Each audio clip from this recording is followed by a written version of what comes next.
Je vais vous expliquer déjà le titre de cette conférence. L'interprétation des rêves a-t-elle un sens? Je voulais dire par là que, enfin, c'est pas clair hein, dans le. J'ai pas dit les rêves ont-ils un sens. On va parler aussi de ça. Mais l'interprétation des rêves a-t-elle un sens? Je voulais dire par là que, avec les découvertes récentes de la neurologie, des neurosciences, on a un autre regard qui est porté sur les rêves.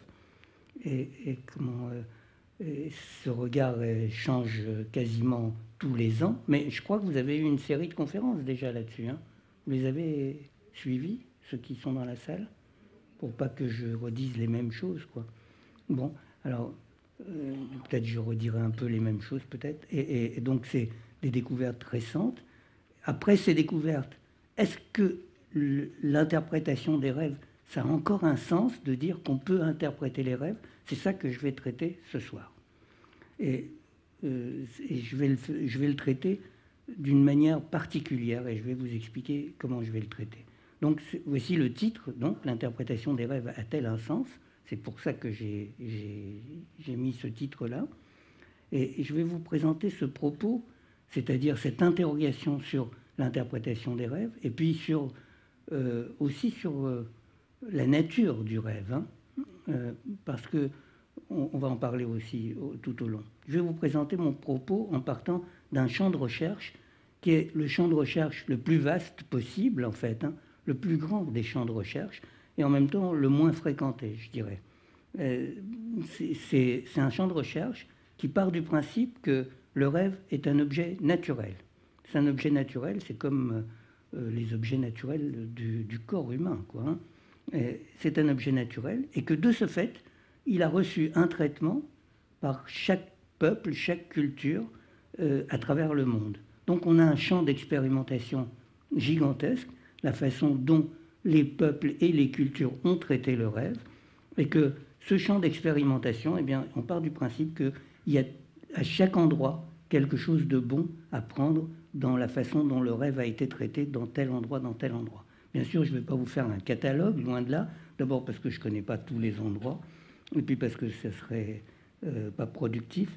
Mais je vais essayer d'attraper quelques concepts qui sont traités ailleurs, dans d'autres parties du monde, et de montrer qu'ils sont pertinents pour comprendre et la nature du rêve et sa pragmatique. Alors, pragmatique du rêve, qu'est-ce que je veux dire par là?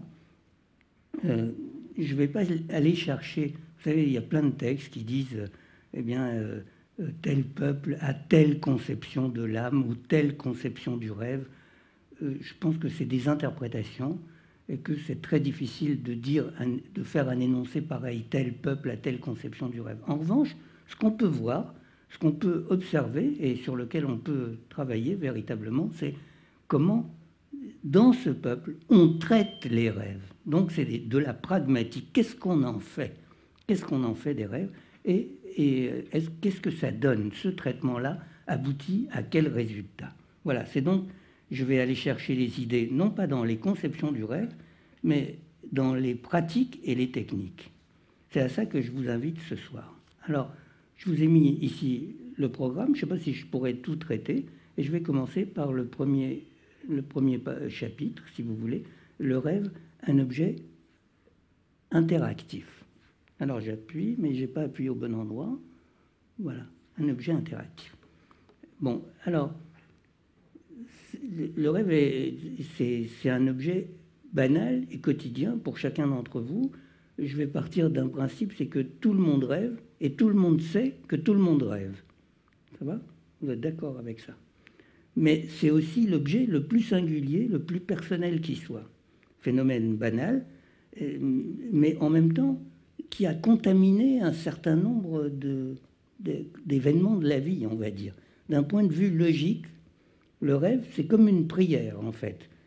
Peut-être a-t-on calqué la prière sur le rêve, d'ailleurs. Que voit-on dans une église, une mosquée, une synagogue à l'heure de la prière? Chaque fidèle prie la divinité pour lui-même, quelquefois les yeux fermés à la recherche de son intimité, mais tous font la même chose au même moment. Plus même, ils doivent savoir confusément que leur prière a d'autant plus de chances de parvenir à son destinataire, c'est-à-dire à la divinité, qu'ils sont plus nombreux à partager cette même expérience. C'est ainsi donc que dans un même village, dans une même ville, la majorité des habitants prient au même moment et la majorité des habitants rêvent au même moment, chacun pour lui-même, mais tous ensemble. Alors évidemment, et ça c'est quelque chose qui existe dans différents endroits, je ne vais pas en parler en détail, mais évidemment quand deux personnes rêvent de la même chose au même moment et qu'ensuite ils se racontent le rêve, vous imaginez ce que ça peut produire, un effet de vérité extraordinaire quand il y en a deux, quand il y en a trois, quand il y en a 10, quand il y en a 20, et ainsi de suite. Et donc ces éléments-là sont traités dans certains endroits, mais je ne vais pas en parler, mais simplement pour vous le signaler. Et puis, ça nous rappelle que quelque chose qui est beaucoup plus fort, en fait, c'est qu'un rêve, eh bien, on rencontre des gens dans un rêve. Alors, les Indiens d'Amérique, qui ont souvent organisé des sociétés focalisées sur les rêves, vous comprenez ce que je dis là? C'est-à-dire, c'est parce que parfois je dis des choses et je ne suis pas sûr que ça a un sens pour la personne qui écoute, quoi. Focaliser sur le rêve, ça veut dire que tout événement dans beaucoup de sociétés des Indiens d'Amérique, telles qu'on les a décrites, mais aussi telles qu'on peut les voir encore aujourd'hui, hein. Beaucoup de sociétés d'Indiens d'Amérique, eh bien, un événement ne peut arriver dans le monde que s'il a été rêvé auparavant. Donc il y a quelqu'un qui a rêvé quelque chose un jour. Et c'est pour ça que ça arrive dans le monde. Donc le monde des rêves précède le monde réel, le monde des objets. Et donc tout est focalisé sur le rêve. Les choses importantes se déroulent en rêve. Et je vais vous donner juste un exemple pour vous attirer l'attention sur l'interaction qui peut arriver à travers du rêve. Cet exemple, je l'ai emprunté à un anthropologue, un ami à moi qui s'appelle Michel Perrin, qui a beaucoup travaillé chez les Indiens Guajiro du Paraguay et du Venezuela. Et il en a fait un livre merveilleux qui est paru il y a déjà une trentaine d'années, qui s'appelait les praticiens du rêve. Voici la séquence. Mélita a eu un rêve il y a 2 nuits. La fille de Marie-Loussa vient la prévenir en rêve. Dans son rêve, donc, la fille de Marie-Loussa vient la prévenir. Et elle dit « Va là-bas, chez nous ». Mélita se réveilla et n'entendit plus rien d'autre. C'est pour cela qu'elle ne se déplaça point. Mais hier, à midi, elle avait mal partout. Le soir, elle décida d'aller chez Marie-Loussa. « Que se passe-t-il » demanda Marie-Loussa. Que se passe-t-il, pardon, demande Mélita à Marie-Loussa. « L'un de mes enfants est malade. »« Ah oui, c'est pour ça que j'ai rêvé de ta fille, » répondit Mélita. Et elle raconta son rêve. À ce moment-là, Marie-Loussa lui demanda de souffler sur l'enfant. Mélita prit un cigare, alluma le cigare et commença à souffler la fumée de tabac sur le ventre de l'enfant. La diarrhée de l'enfant cessa. De retour chez elle, Mélita n'avait plus mal. Voici une séquence de rêve parfaite parce qu'elle illustre parfaitement ce que je voulais vous dire sur le rêve. C'est un rêve bref, précis. Mélita voit la fille de Marie-Loussa en rêve, qui lui dit de venir chez eux. Mais ce rêve donne lieu à des actions dans la vie réelle. Suite au rêve, elle a mal partout. Elle se rend chez Marie-Loussa, apprend que la fille est malade. L'interprétation vient de Marie-Loussa qui lui demande de souffler sur le ventre de sa fille. Et la gamine est guérie de sa diarrhée et Mélita de ses douleurs. Ça va? Ça, c'est un super rêve, hein, parfait. Eh bien, vous avez dans cet exemple le modèle complet du rêve indien. On pourrait le formuler ainsi. Le rêve est une dette contractée la nuit à l'égard de la vie réelle qui veut se débarrasser des effets nocifs du rêve. Vous vous rappelez, Mélita, elle a mal après son rêve, est tenu d'accomplir une action. Et s'il le fait correctement, alors on peut dire que le rêve est accompli et que, du coup, la douleur, le mal-être disparaît avec l'action accomplie. Il est vrai qu'il s'agit des Indiens, hein, dont on a souvent dit Et mon maître racontait ça aussi, mais c'était déjà dans Lévi-Broul. Et Devreux racontait des choses comme ça aussi, qui a beaucoup vécu chez les Indiens, qui a fait une recherche de 20 ans chez les Indiens Moaves. Et il disait ça, qu'il n'y a pas vraiment une différence entre le rêve et la réalité chez les Indiens. Mais moi, je ne suis pas d'accord avec cette formulation. Je préfère la mienne. Je dirais les choses ainsi. Que les Indiens, certainement, sont plus attentifs au fonctionnement onirique que nous. D'ailleurs, je ne sais pas, si je vous demande de raconter votre rêve, enfin, je dis ça, je ne vous connais pas, hein, bien sûr, mais ça m'arrive souvent d'écouter le rêve de gens que je connais, un Français normal comme vous. Si on lui demande de raconter son rêve, ça dure à peu près 10 secondes, quoi. 15 secondes, il a fini son rêve. Si vous demandez à un Indien, ça dure 3/4 d'heure. Donc évidemment, je veux dire, ils sont habitués à regarder, à examiner le fonctionnement onirique. Ils ont seulement remarqué que le rêve est doublement interactif avec le monde et avec les autres humains. C'est donc pas un phénomène qui est un phénomène autarcique, c'est un phénomène interactif. Dans le cas du rêve de Mélita, il lui impose l'idée de se rendre chez Marie-Louise, et l'interprétation de Marie-Louise l'a conduit à souffler de la fumée de tabac sur l'enfant malade. Tout ça, ça veut dire qu'elle a eu une interaction avec une personne qu'elle connaît, et puis aussi avec le monde, puisqu'elle a su ce qu'il fallait faire. Elle a pris du tabac, elle a fait un gros cigare, tout ça. Je vous montrerai une photo tout à l'heure, comment font les Indiens. Si les Indiens ont raison, et je pars du postulat que... Alors,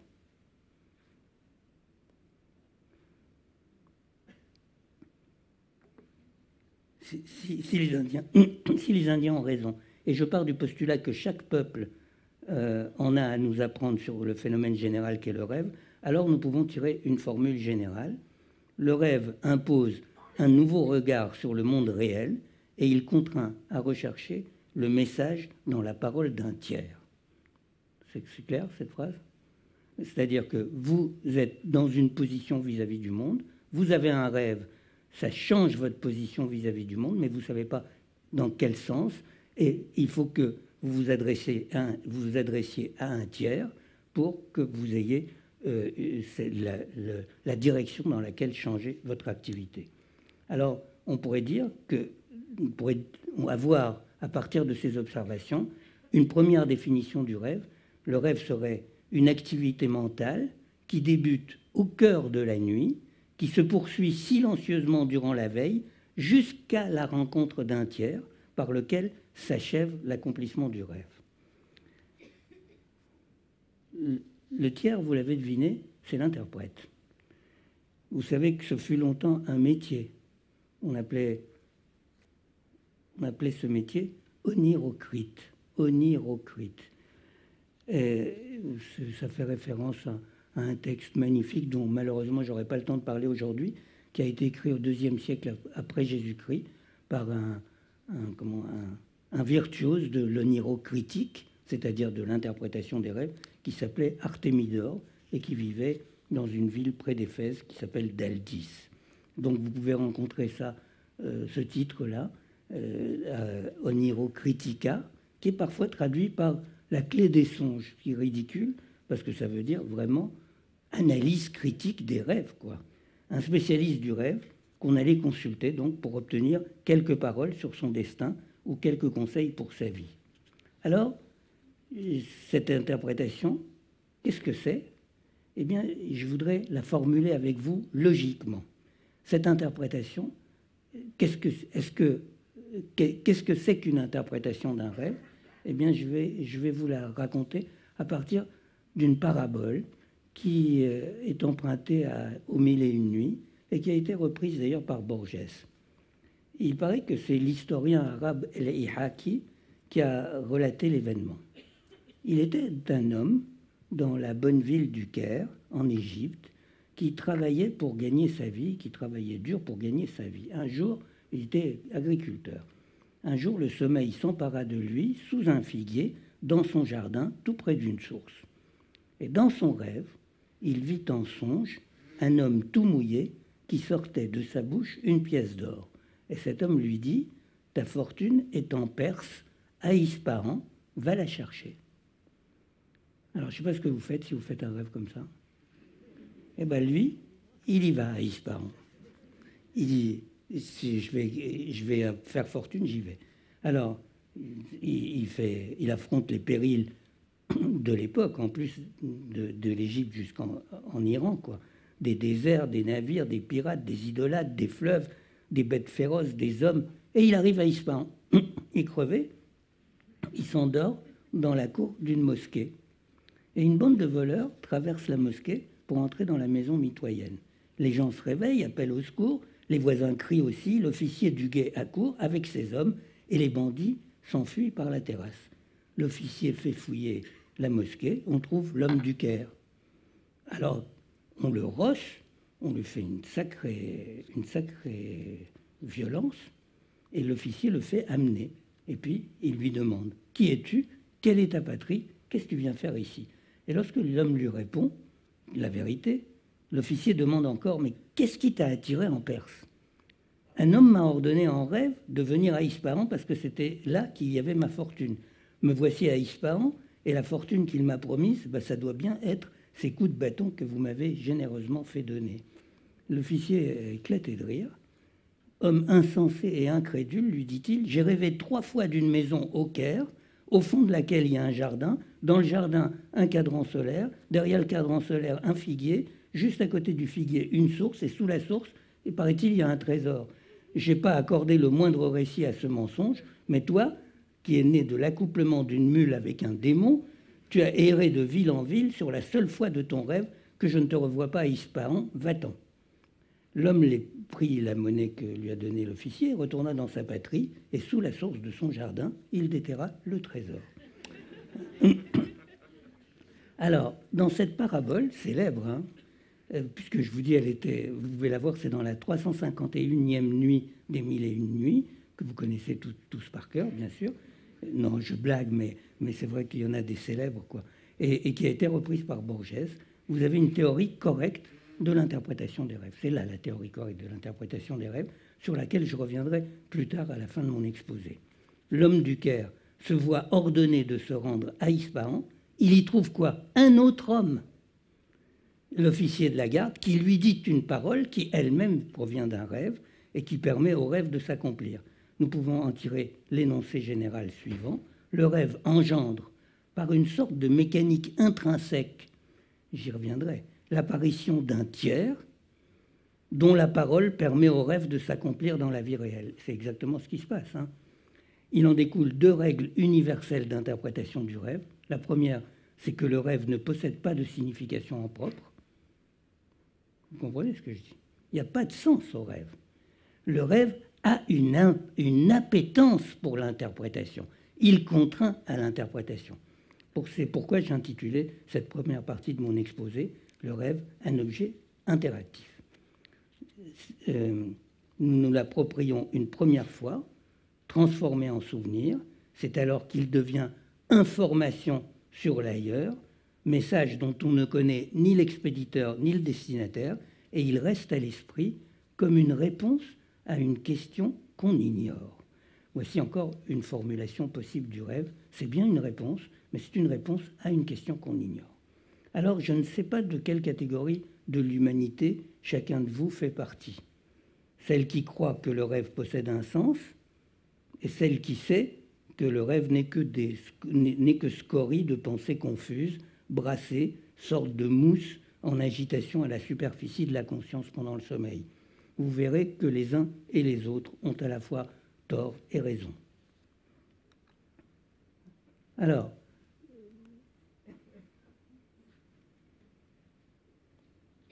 on vous l'a expliqué, je pense. Alors, je disais ça parce que je vais revenir sur ces choses-là tout à l'heure.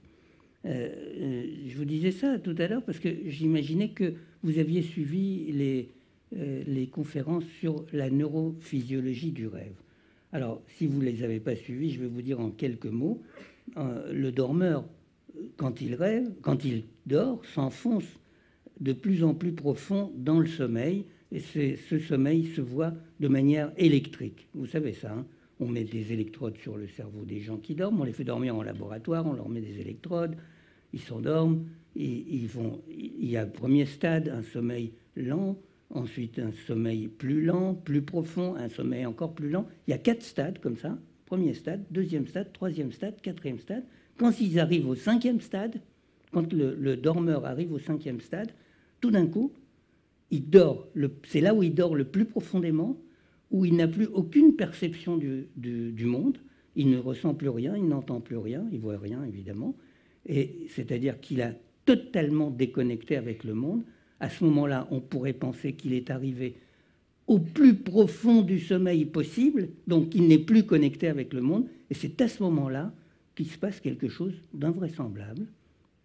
Et cette chose, c'est que son cerveau se réveille tout d'un coup, et on voit ça sur l'électroencéphalogramme, on voit son cerveau se réveille et se comporte comme s'il était à l'état de veille.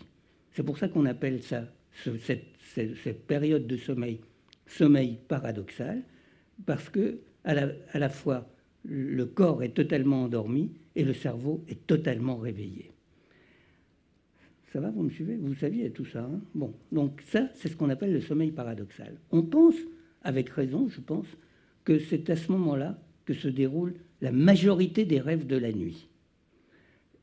Mais pas uniquement. Maintenant, on sait que pas uniquement. Il y a aussi d'autres périodes pendant lesquelles se déroulent des rêves, mais jamais aussi complets, jamais aussi riches que pendant le temps du sommeil paradoxal. Le temps du rêve, c'est le temps du sommeil paradoxal. Ce temps-là, vous avez plusieurs périodes dans la nuit, puisque votre sommeil fait ça. Vous descendez, vous descendez, vous descendez, vous arrivez au sommeil paradoxal, ça dure un temps, alors je vais vous dire combien de temps, hop, et puis vous remontez, vous vous presque réveillez, presque réveillez, ça ne se dit pas, hein. Bon. Et puis vous redescendez comme ça, et vous faites ça comme ça, 4 à 5 fois dans la nuit, exactement toutes les 90 minutes. C'est ça qui est extraordinaire. C'est que vous, moi, n'importe qui dans la salle, c'est toutes les 90 minutes. Ils rêvent toutes les 90 minutes. Ça prouve que c'est un instinct, que c'est totalement programmé, qu'on ne peut pas ne pas faire ça, quoi. C'est automatique. Donc évidemment, de dire que c'est relié à des désirs, à des refoulements, à des machins, que vous ayez des désirs, que vous n'en ayez pas, que vous ayez des refoulements, que vous n'en ayez pas, de toute façon, vous ferez ça. Parce que c'est automatique, c'est instinctuel. Ce type d'observation a définitivement bouleversé le regard que nous portions jusqu'alors sur le sommeil et sur le rêve. Alors, je vais arriver aux choses les plus importantes. Ce qui m'intéresse ici, c'est que 2 manifestations spécifiques accompagnent toujours le processus du rêve. Au moment où le cerveau s'allume, quoi, tout d'un coup, eh bien, il y a 2 autres choses qui s'allument. Les yeux, qui se mettent à bouger, comme ça, à toute vitesse, ce qu'on appelle les mouvements oculaires rapides, et puis le sexe. Quoi qu'il arrive, hein, vous avez votre sexe en érection pour les hommes et le clitoris pour les femmes. Bon, ça se voit moins chez les femmes, mais les chercheurs, les neuros, j'en suis pas du tout un, hein, vous savez, la perversité des chercheurs, ils mettent des électrodes, hein, pour voir. Et donc, donc on sait que ça accompagne nécessairement le rêve. Alors, cette chose-là, on l'a découverte, je vous dis, il y a 30 ans, 40 ans. Enfin, les premières découvertes là-dessus datent de 1960. Hein. Après, elles ont été approfondies et maintenant, on les connaît bien. Et bien, ces choses-là, on croyait que c'était une découverte. Et pourtant, elles se trouvent consignées dans les mots qui désignent le rêve en arabe. Je vous ai pris un exemple, juste l'arabe, parce que j'aime bien cette langue et parce que je la connais un peu. Mais ça existe aussi dans d'autres langues. Alors, il y a 3 termes, enfin, il y en a plus que ça, mais enfin, 3 termes que j'ai retenus pour désigner le rêve en arabe. On dit le terme le plus courant dans la langue courante, on dit manam. Manam, ça désigne le rêve de la manière la plus neutre. C'est ce qui survient durant le sommeil. Le sommeil se dit nom. Donc manam dans le nom, dans le sommeil. Ce qui se passe dans le sommeil, c'est neutre, quoi. À peu près, ça correspond à peu près au même terme en langue en grec ancien. On dit enoupnion, qui veut dire en dans pnion, dans le sommeil, ce qui se passe dans le sommeil, manam. Le deuxième mot, c'est hulm. Hulm, qui est le mot très usité dans la langue arabe, hein, dans la langue, en tout cas dans l'arabe d'Égypte, qui est la langue que je connais un peu. On dit helm, pas hulm, mais helm. Ce mot-là vient d'une racine qui signifie croître, gonfler. Alors évidemment, il s'agit du sexe, bien entendu. Donc, on désigne le rêve dans la langue elle-même, helm, par ce mot qui veut dire gonfler, c'est-à-dire là, le moment où le sexe gonfle. Et enfin, on dit ru'ya, qui est un mot plus savant, plus poétique, et qui signifie sans ambiguïté la vision. Ainsi, si on regroupe les trois mots les plus employés pour désigner le rêve en arabe, c'est ce que je vous ai écrit au tableau là, on obtiendrait la phrase suivante: le rêve est ce qui se passe durant le sommeil, manam, produisant turgescence du membre sexuel, hulm, et mouvement des yeux, ru'ya. Donc il savait. Enfin, je ne sais pas s'il savait, mais la langue le savait, on va dire ça. Alors, quelle sexualité se manifeste durant l'érection du sommeil paradoxal? S'il fallait la caractériser, eh bien, je dirais qu'elle est une sexualité automatique et par conséquent sans objet, une sexualité sans désir. C'est-à-dire que la nuit, vous ne saviez pas ça, hein, vous avez une sexualité sans désir. C'est-à-dire que vous ayez des rêves sexuels ou pas, de toute façon, vous avez une érection. Et la plupart des rêves ne sont pas sexuels. Hein. La plupart des rêves sont des rêves d'angoisse. Hein. 60-70% des rêves sont des rêves d'angoisse. Eh bien, c'est accompagné par une érection. Donc l'érection, la sexualité, se réveille sans qu'il y ait un désir. Alors, les Grecs anciens avaient pigé le truc. Et c'est pour ça que je voulais m'arrêter un peu là-dessus. Et en se disant que, comme votre sexualité se réveille, eh bien, un être invisible peut s'introduire dans votre rêve à ce moment-là et profiter de votre sexualité qui s'est réveillée à votre insu, en quelque sorte. Ça va, vous me suivez toujours? Vous n'y croyez pas? Eh bien, je vais vous dire. Alors, cet être, elle est connue, hein, elle s'appelle la sphinge. Les Grecs de l'Antiquité avaient élaboré cette idée, notamment dans la figure de la sphinge. Loin du démon intellectuel posant des questions métaphysiques à Édipe, ça c'est de la blague, c'est de la littérature tardive, c'est Sophocle au 5e siècle avant Jésus-Christ. À en croire les représentations plastiques, les statues, les bas-reliefs, je vais vous en montrer, la sphinge était une sorte de démon incube qui assaillait les jeunes gens endormis, s'accouplant avec eux contre leur volonté, dans leurs rêves, pour leur dérober leur sperme. C'est vrai que ça peut être utile. À Vienne, au musée d'Éphèse, c'est là cette statue que vous voyez là. Elle n'est pas très grande, elle fait 80 cm peut-être, elle est grande comme ça, mais elle est magnifique, elle est impressionnante. Trône une statue de la sphinge violant un jeune homme. Ses pattes arrière, qui sont des pattes de lion, comme vous voyez, immobilise les pieds du dormeur. Elle brandit sa paire supérieure de seins. Elle a 4 paires de seins, hein, donc c'est quand même bien. Hein. Sous les yeux du garçon médusé. Et quant à la position du jeune homme à demi dressé sur ses bras, elle rappelle celle du laboureur violé par une sirène que je vais vous montrer tout à l'heure, sur un bas-relief de l'époque alexandrine. Et dans les deux représentations, le jeune homme semble rouler des yeux, le visage exprimant à la fois l'orgasme et l'effroi. La sphinge était donc identifiée comme un parasite de nos nuits, expression d'une sexualité libre d'objets. L'érection instinctive des jeunes gens survient, je vous l'ai dit, quelles que soient les images mises en scène. On pourrait penser qu'au courant de cette singularité des humains de laisser exprimer dans leur nuit une sexualité déliée, la sphinge en tirerait bénéfice contre la volonté des humains. Héritiers de cette pensée onirocritique grecque, les Arabes du Moyen-Âge en avaient tiré une hygiène du sommeil que l'on retrouve encore aujourd'hui dans les clés des songes qui circulent partout, y compris sur Internet. On dit par exemple qu'il ne faut pas dormir sur le dos. Pourquoi? Parce que la sphinge, bien sûr, il faut faire des prières avant de s'endormir pour se protéger des êtres du rêve. Hein. Alors, c'est intéressant parce que les Grecs savaient, eux, qu'on pouvait violer un homme. Hein, parce qu'en général, on parle du viol des femmes. Hein. Et donc les Grecs savaient qu'on pouvait violer un homme, mais il y a des conditions, bien sûr. La Sphinge, je les connaissais, mais on peut évidemment violer une femme. Alors, ça, je vous ai trouvé un autre exemple. Ah non, d'abord, je vais vous montrer. Vous voyez, ça, c'est le laboureur violé par une sirène. Le laboureur, il a labouré, il s'endort. Puis, pof, la sirène en profite, elle vient. Ça, c'est une autre représentation de la Sphinge. C'est bien la preuve que je vous disais que la Sphinge, elle ne pose pas des questions métaphysiques. Donc, c'est bien ça qu'elle fait, la Sphinge. C'est moi qui l'ai coloriée. Elle n'était pas coloriée sur le lécite originaire. Bon, alors, je vous prends un exemple qui vient du Dorlis de la Martinique. Ailleurs, d'autres êtres de la nuit viennent profiter des femmes, et je prendrai pour exemple le Dorlis de la Martinique. Ni porte ni serrure ne peuvent protéger la dormeuse. Le Dorlis s'introduit dans sa nuit, se glisse dans sa couche, s'accouple avec elle, la surprenant dans un demi-sommeil.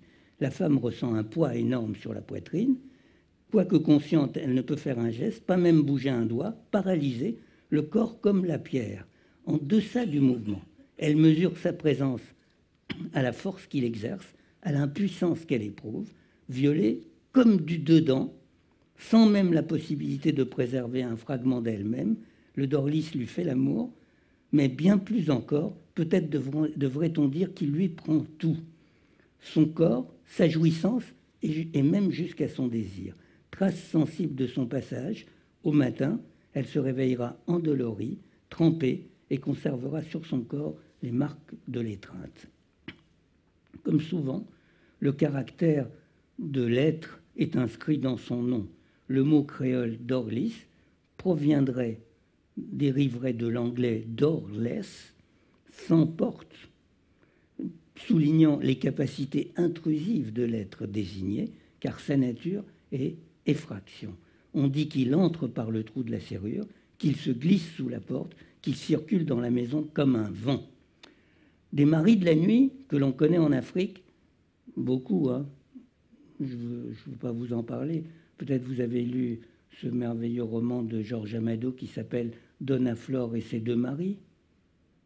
Personne d'entre vous?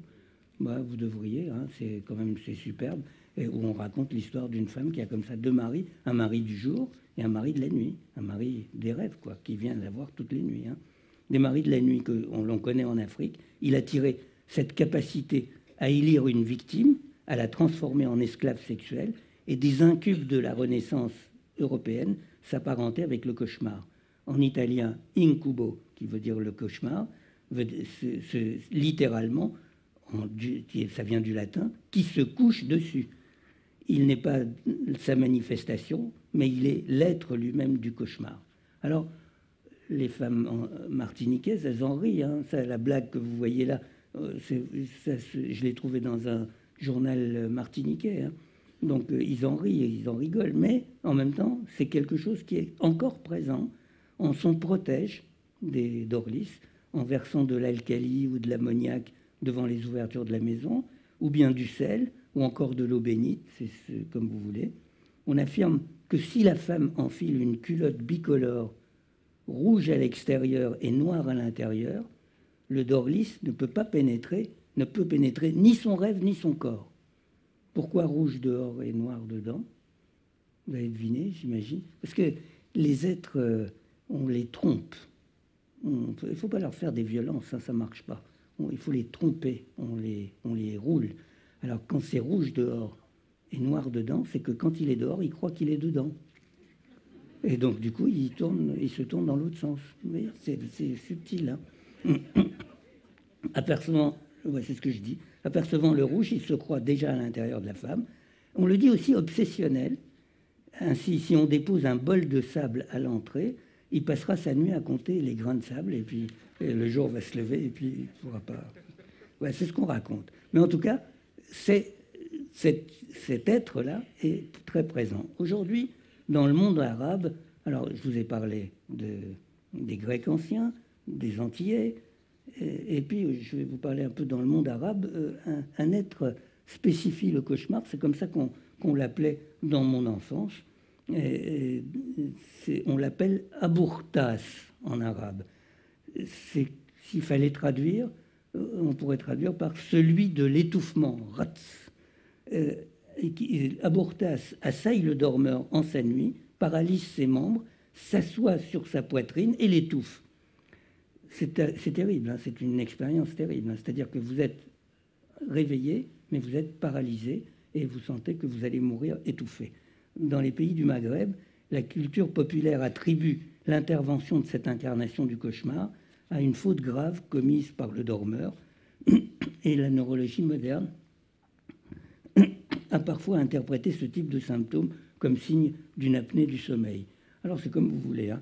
Tirant la leçon de ces faits extrêmement répandus, nous définirons de plus le rêve, de plus parce qu'on a déjà défini comme un objet interactif, hein, vous vous souvenez, on le définira de plus comme un espace où le rêveur est susceptible de rencontrer des êtres qui, bien qu'appartenant éminemment à son monde, demeurent en règle générale invisibles à l'état de veille. Je veux parler des êtres mythiques comme la Sphinge, le Dorlis ou le djinn Aburtas dont je vous parlais, mais aussi des saints, des divinités et bien sûr des morts. Parce que vous pouvez rencontrer ces gens-là.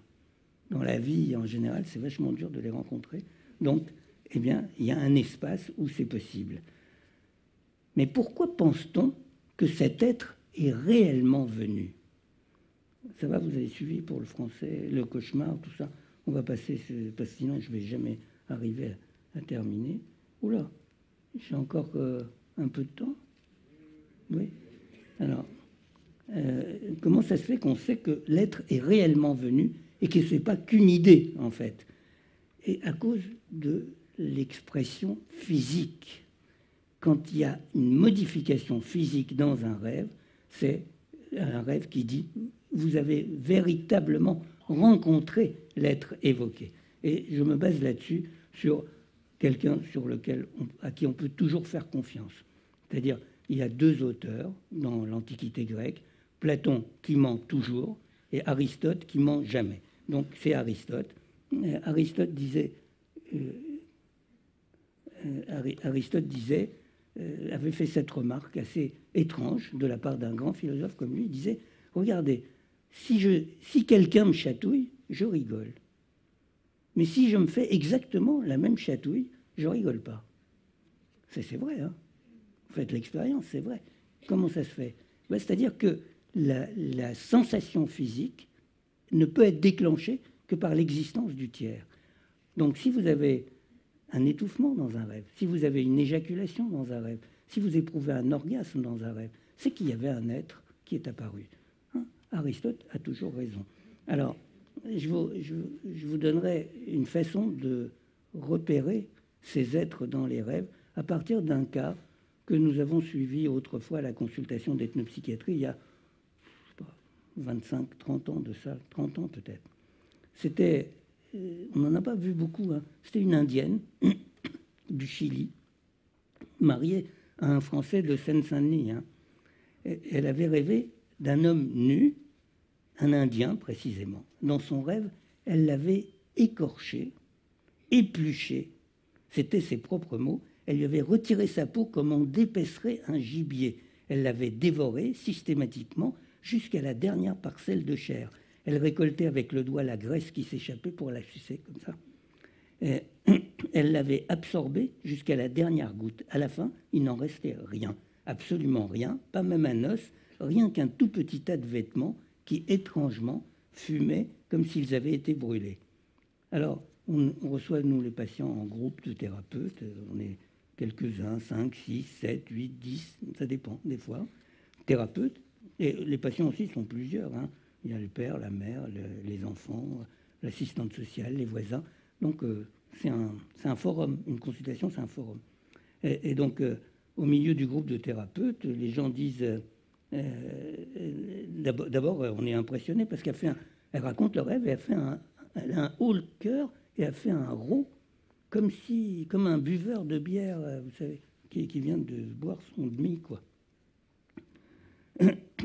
Alors... les uns voulaient voir dans ce rêve une manifestation de sa relation ambivalente aux hommes, d'autres des pulsions archaïques, au cannibalisme peut-être. Ils parlent comme ça, ils disent ça, et elle se marre, quoi. Elle les regarde de loin. Moi, j'étais plus malin, ce jour-là. Pour moi, il s'agissait d'un rêve important, puisqu'il avait été l'occasion d'une rencontre exceptionnelle, et surtout parce qu'il y avait une sensation physique qui perdurait encore quand elle racontait le rêve. Après, elle avait le rot de ce qu'elle avait avalé. L'Indien que Teresa avait vu en rêve, c'était le tabac. Le dieu tabac lui-même. Le tabac qui est très souvent un dieu chez les Indiens et évidemment chez les Indiens de Colombie, là d'où elle venait. Elle l'avait absorbé, je vous ai dit Chili, c'est Colombie, jusqu'à sa disparition totale, comme on fume un cigare. Elle l'avait absorbé sous toutes ses formes, comme le faisaient autrefois les Indiens, en le mangeant, en extrayant son jus, en le fumant. Il ne restait qu'un tas de cendres représenté dans le rêve par les restes d'habits brûlés. Alors, si elle a rencontré le dieu tabac, et c'est ce que je lui ai dit, je lui ai dit, mais chère madame, votre rêve est un rêve très important. Vous avez rencontré le dieu tabac qui est venu vous s'adresser à vous en rêve. Elle dit, ah si c'est ça, je sais ce que je vais faire, je vais aller voir des chamans dans mon pays, parce qu'elle avait des problèmes avec son fils, mais ça ne fait rien, on ne va pas parler de ça ici. Et donc je vais retourner dans mon pays, voir des chamans qui travaillent avec le tabac, comme les guajiros là, qui soufflent la fumée de tabac pour soigner, et je suis sûr qu'ils vont m'arranger mon affaire avec mon fils, grâce au tabac précisément. Le tabac, ça sert à ça. Il ne faut pas fumer comme ça pour rien. Il faut fumer pour entrer en relation avec le Dieu, quoi. Alors, je vous parlais tout à l'heure des Indiens. Bien plus que des Grecs de l'Antiquité, ils semblent obsédés par la rencontre nocturne avec les êtres, avec les dieux, bien sûr, avec les esprits, mais surtout avec les morts. Selon mon bon maître Georges Devreux, qui est l'auteur d'une magistrale ethnopsychiatrie Mohave, mais j'espère que vous aurez l'occasion de la lire, c'est un chef-d'œuvre, mais il faut avoir du temps, quoi. Ça fait 600 pages de... En fait, c'est un traité de psychiatrie des Indiens, quoi. Ça n'a rien à voir avec notre psychiatrie. Enfin, une psychiatrie intelligente, si vous voulez. Alors, il est l'auteur d'une magistrale ethnopsychiatrie Mohave. Les Indiens qu'il a fréquentés durant près de 20 ans étaient certains... Si on demandait à un de ces Indiens comment on devient fou, ils répondaient tous, on devient fou si on s'est accouplé en rêve avec un spectre, avec un mort, donc. Soit que ce mort s'est présenté spontanément, soit qu'il nous a été expédié par un sorcier maléfique. Alors j'ai encore un exemple, peut-être je ne vais pas vous le donner, parce que sans ça, je ne vais pas arriver à ce que je voulais vous dire.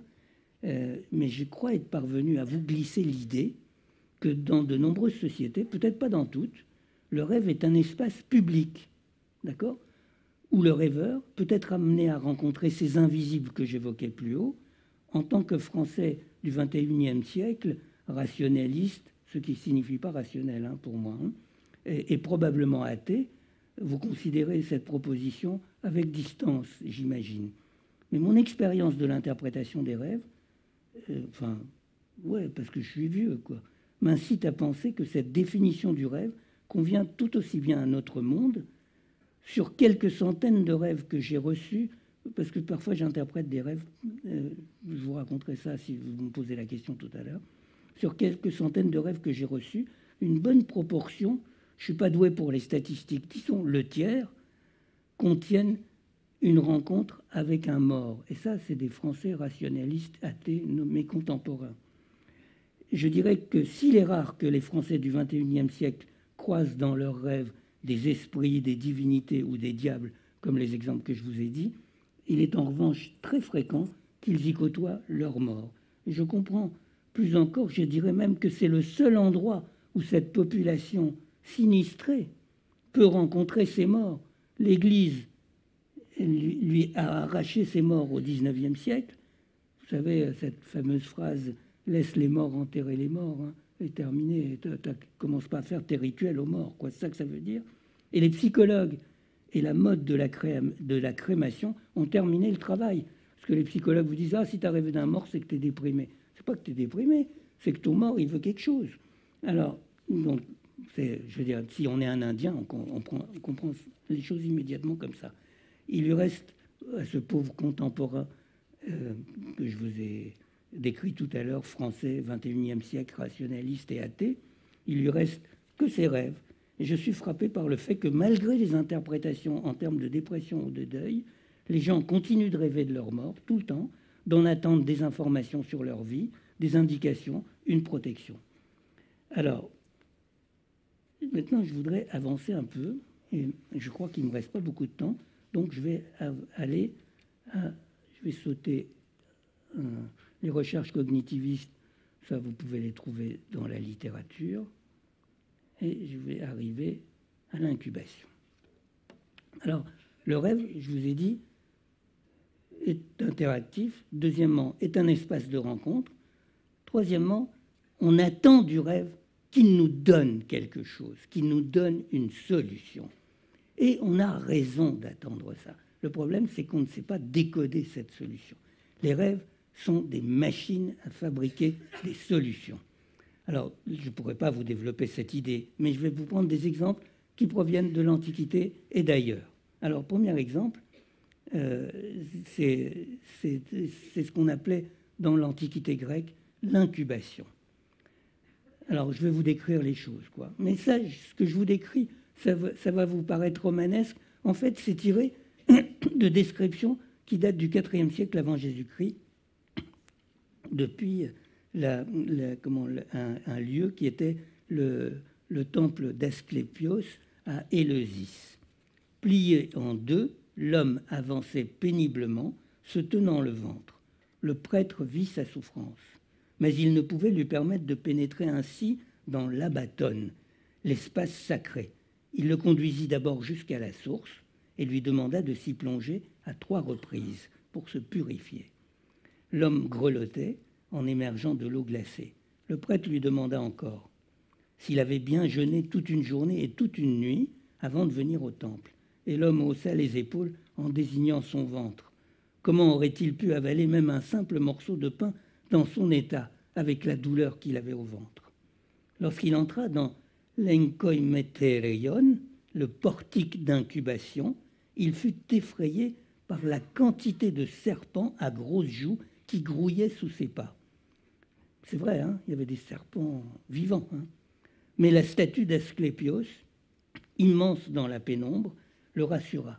Le dieu tenait un bâton sur lequel un serpent était sagement enroulé. Vous connaissez, hein. Ça s'appelle le caducée. Hein. On l'a toujours sur les pare-brises des toubibs. Il s'étendit sur la peau d'animal tendu à même la pierre et s'endormit aussitôt. L'incubation, du latin incubare, coucher dessus, désigne un rite très répandu dans l'Antiquité grecque et romaine, consistant à dormir dans l'enceinte d'un sanctuaire pour inviter la divinité dans son rêve. C'est-à-dire, je me couche dans le sanctuaire, je m'endors, et à ce moment-là, comme je suis dans son temple, la divinité va venir et pénétrer mon rêve et va me donner des informations et surtout des prescriptions. Dans les cas les plus favorables, Asclépios, le dieu médecin, qui est l'avatar d'Apollon, comme vous savez, appliquait le traitement en personne. Et on peut encore lire aujourd'hui sur les catalogues gravés par les responsables du sanctuaire, sur de grandes stèles de pierre, les récits des rêves et des guérisons. L'homme vit un rêve. Le dieu apparut au-dessus de lui, le visage souriant. C'est le même que tout à l'heure. Et Asclépios lui ouvrit la poitrine avec un long couteau effilé et en retira des sangsues. Il les lui remit dans la main tout en recousant sa poitrine, puis d'un signe, il le pria de repartir. Et le dieu disparut. Le lendemain, l'homme quitta Épidore en tenant les bêtes dans sa main. Il comprit alors que sa belle-mère les avait dissimulées dans le kykéion, c'est une substance un peu spéciale que les Grecs aimaient bien boire, le breuvage de vin et de miel qu'elle lui avait fait boire. Il comprit que c'est précisément ce qui l'avait rendu malade. Ça va, vous m'avez suivi? Donc, un homme vient, il a mal au ventre, ça le brûle à l'intérieur, il va au temple, il se couche, le dieu lui apparaît, il fait une opération chirurgicale, il se réveille. Alors, on semble raconter dans le texte qu'on a lu sur les stèles, hein, qu'en se réveillant, il tenait en main les sangsues. Hein. Peut-être, ou peut-être c'est les prêtres qui lui ont donné. Parce que les choses que vous recevez en rêve, vous les retrouvez dans la vie, mais pas forcément dans la main, quoi. Ouais, c'est-à-dire, si vous rêvez, par exemple, que quelqu'un vous donne une pièce de monnaie dans un rêve, après, regardez par terre, vous la trouverez le lendemain. Mais il faut regarder par terre. Hein. Bon. Alors, peut-être qu'il l'a trouvé ailleurs, il les a trouvés ailleurs, les sensus. En tout cas, il comprend, du coup, que s'il est malade, c'est pas pour rien, c'est qu'il a été empoisonné par sa belle-mère. C'est vrai que déjà, les belles-mères, vous savez. Alors, donc, ça, c'est bien, ça définit le rêve comme un espace où on peut accueillir le Dieu et surtout on peut lui demander quelque chose. Je vais aller plus loin parce que il faut que j'arrive à ma conclusion. Comment on fait pour convoquer Dieu dans son rêve? Alors, je ne peux pas vous raconter l'histoire en entier, mais je voudrais arriver justement à ces formulations. Alors, dès le XIIIe siècle, les kabbalistes d'Espagne, qui vivaient en Espagne en fait, hein, les kabbalistes juifs qui vivaient en Espagne, arabes, l'Espagne arabe, ont recherché avec passion les moyens de contraindre Dieu. Comment on fait pour obliger Dieu à répondre? Parce qu'on peut prier Dieu hein, tant qu'on veut. Ben, il répond s'il veut, quoi. Mais en général, il ne répond pas. Hein. Et donc, comment est-ce qu'on peut faire pour l'obliger à répondre hein? C'était ça la question des kabbalistes. En fait, la seule question importante, à mon sens. Hein. Enfin, moi, qui suis un thérapeute, hein, donc évidemment, c'est ça que je veux. Le premier à poser explicitement cette question fut Abraham Aboulafia, qui avait élaboré des techniques complexes, essentiellement faites du maniement des lettres de l'alphabet hébraïque, pour obliger Dieu à répondre à leurs questions. Alors, la première des techniques de convocation est évidemment de l'appeler par son nom, à condition de le connaître, bien sûr. Mais on sait que personne ne connaît le nom de Dieu. C'est pour ça qu'on dit toujours nom de Dieu, parce qu'on ne le connaît pas, son nom. Et on sait que le nom du Dieu des Juifs hein, est composé de 72 lettres. Et il est gardé secret. Le nom qui figure dans le texte, hein, c'est un faux, hein, bien sûr. C'est à la fois un voile et une explicitation. On pourrait le traduire par celui qui est. Alors évidemment, ce n'est pas un nom. On ne peut pas s'appeler celui qui est. Hein. Donc il a un nom, il a un vrai nom, mais personne ne le connaît. Alors, Abraham Aboulafia avait trouvé un moyen de le connaître et utilisé les lettres de ce nom pour convoquer Dieu. Donc, on l'appelle, d'accord. Et on dit, on lui demande quelque chose. On lui demande qu'est-ce qu'il faut penser. Alors, évidemment, Dieu ne va pas répondre à des trucs du genre est-ce que je vais réussir mon bac, tout ça. Non, ça y est, c'est pas la peine de lui poser ces questions, mais vous allez voir qu'on peut lui poser quand même ces questions autrement. Mais ces questions-là, en général, il ne répond pas. Mais qu'est-ce que tu voulais dire précisément dans ton verset 34, par exemple? Ça, on peut lui poser la question. C'est lui qui a écrit. Hein. Donc, alors, évidemment, on peut lui poser la question, et c'est évidemment ces questions-là que lui posent les kabbalistes. Mais le modèle de fonctionnement de cette interrogation de Dieu, c'est de s'endormir en récitant des prières à Dieu, en s'enveloppant, en récitant de manière répétitive, automatique, des milliers de fois la même prière, et on s'est entouré, en quelque sorte, d'une sorte de halo de Dieu, et à ce moment-là, eh bien, il va y avoir un rêve, et Dieu va venir et va donner la réponse dans le rêve. Mais les kabbalistes, c'est des malins, hein. Ça, ils disent, ça, c'est pour poser des questions religieuses. Mais si on a des questions pas religieuses, des questions profanes, alors à ce moment-là, ce n'est pas à Dieu qu'il faut poser les questions, mais à des démons. Et ils inventent aussi la façon de poser la question aux démons. Alors si vous avez des questions, en général, c'est aux démons, hein, ce n'est pas à Dieu. Hein. Enfin, peut-être que vous avez des questions à Dieu. Hein. Et c'est ces questions, c'est... J'ai la phrase hein, qui va.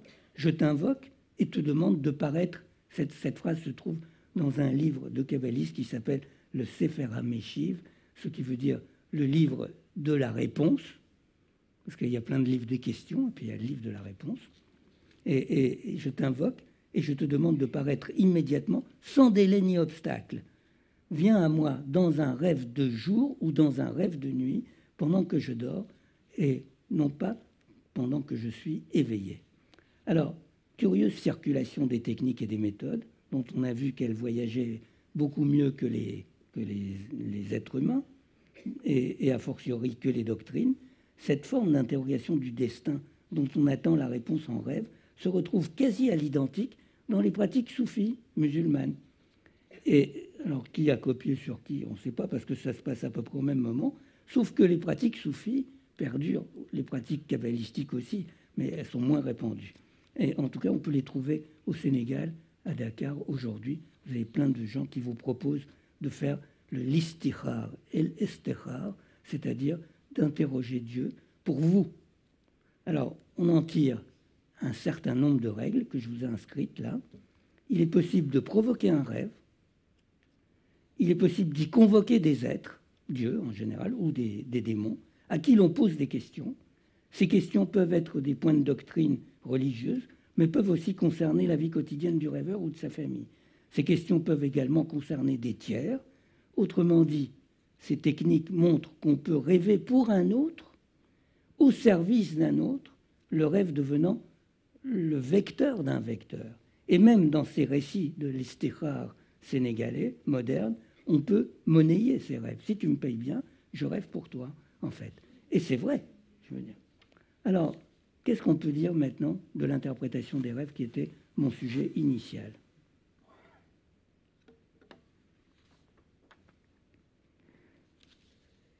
Alors, je dirais les choses comme ça. Ce que j'ai tiré, non pas de l'observation des rêves eux-mêmes, mais de la façon dont des peuples éloignés traitent les rêves, pas tous les peuples, parce que je vous en ai pris quelques exemples comme ça. Qu'est-ce que j'ai appris avec vous ce soir? D'abord que le rêve ne peut pas être et n'est donc pas la photographie d'un passé. Il ne fait aucun constat, il n'établit rien, il ne se souvient pas, même s'il fait réapparaître parfois des scènes du passé. Non, il cherche des solutions, il imagine de nouveaux univers, il est donc nécessairement une préfiguration d'un avenir. Il est une prévision, exactement ça, une prévision, voire en avance. Le rêve donc est toujours le vecteur de l'accouchement d'une nouvelle idée, d'une nouvelle pensée. Vous réveillez, alors si vous voulez en faire quelque chose de vos rêves, peut-être que c'est pour ça que vous venez ce soir, vous voulez faire quelque chose de vos rêves. D'abord, il faut vous en souvenir. Bon, j'imagine que tous ceux qui sont là se souviennent régulièrement de leurs rêves. Mais je peux vous donner un conseil, parce que souvent, vous avez des fragments de rêves.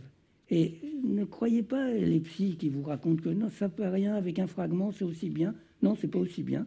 C'est beaucoup mieux si on l'a entier et qu'on a besoin de tout le rêve. Et le mieux, c'est de le recueillir quand il vient d'être fait. Et c'est comme ça que font les chercheurs en neurophysiologie aujourd'hui, pour constituer ces gigantesques banques de données, de banques de rêves qui existent aujourd'hui. Hein. Et c'est qu'on va chercher le rêve à la sortie, tout frais, quoi, qui sort du four, quoi. Alors, aussitôt les yeux ouverts, vous dites que vous avez rêvé, vous refermez les yeux. Vous refermez les yeux. Et vous repassez dans un état de demi-sommeil le rêve en mémoire, une fois, deux fois, trois fois, pour qu'il devienne un corps du monde sensible. Une fois qu'il est là, vous ouvrez les yeux et vous prenez le calepin que vous aviez déposé la veille et vous le notez tout de suite. Si vous ne le notez pas, vous pouvez le raconter aussi, parce que la mémoire de votre compagnon de la nuit, et c'est aussi bien qu'un calepin, hein, si vous voulez. Alors, parce que le rêve n'est rien qu'une fumée mentale jusqu'à ce qu'il prenne consistance par la parole de l'interprète. C'est ainsi que Rav Hizda a formulé dans une maxime célèbre du Talmud, dont je vous reparlerai tout à l'heure, un rêve qui n'est pas interprété est comme une lettre qui n'a pas été lue. Le Talmud dit d'ailleurs, si vous n'avez pas rêvé, si vous ne vous souvenez pas de votre rêve 7 jours d'affilée, c'est que vous avez commis une mauvaise action. Ah ouais, c'était sérieux, hein, quand même. Et les Indiens disent que si on ne s'est pas souvenu de son rêve 2 jours de suite, c'est qu'on est malade. Alors, je veux dire, c'est donc cette attention au rêve qui s'est perdue dans nos sociétés, notre société européenne moderne, et la France particulièrement, eh bien, c'est pas du tout une évidence. Alors donc, prêtez attention au rêve pour le raconter. Mais à cet endroit, je dois tirer l'alarme. Si le destin d'un rêve est de se réaliser dans le monde, si de plus la seule façon pour qu'il se réalise est de lui permettre de recevoir une interprétation, il faut se souvenir qu'il n'y a pas de signification au rêve. Comprenez-moi, Freud avait tort qui croyait que les rêves ont un sens, je veux dire un sens déjà inscrit dans un ailleurs, dans l'inconscient, dans le passé, dans le désir du rêveur, etc. C'est évident que ce n'est pas vrai, quoi. Les rêves n'ont pas de sens, mais ils ont des interprétations. D'abord, texte mental, imprécis. Je me suis perdu.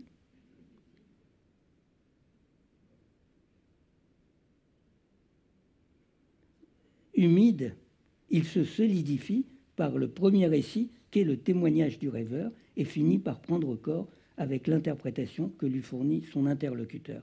Ainsi, comprenons-nous que la matérialité du rêve est avant tout interaction. Interaction entre le rêveur et le monde et la personne qui va lui faire un retour sur le rêve.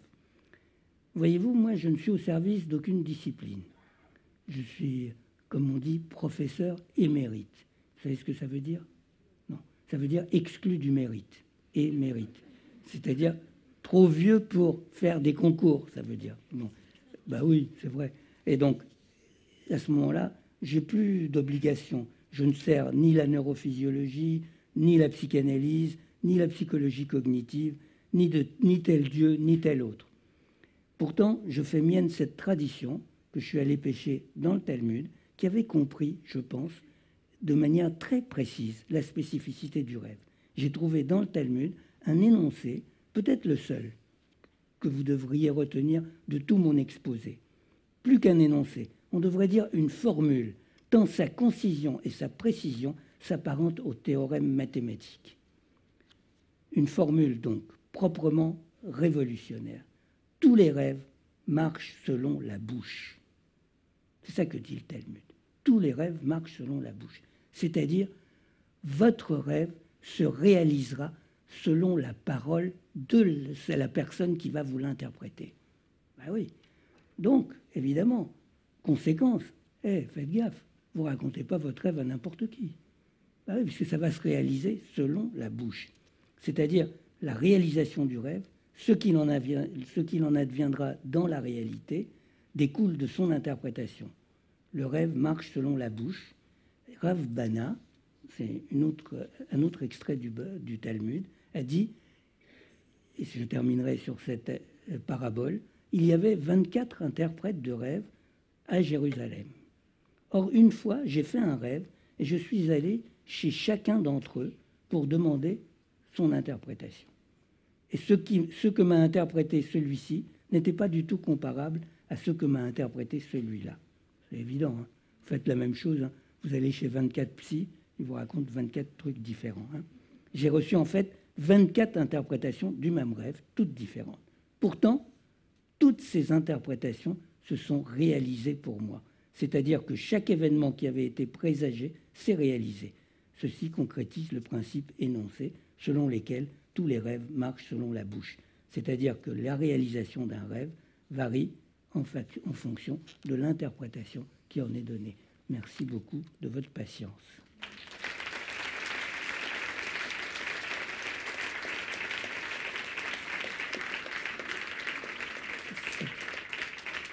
Vous reconnaissez donc, c'est le rêve de Picasso. C'est un clin d'œil. Merci Toby Nathan pour cette passionnante conférence. C'est gentil à vous, Monsieur Choukri. Et maintenant, on va passer aux questions. Des questions, s'il vous plaît, rapides pour faire profiter le maximum de personnes.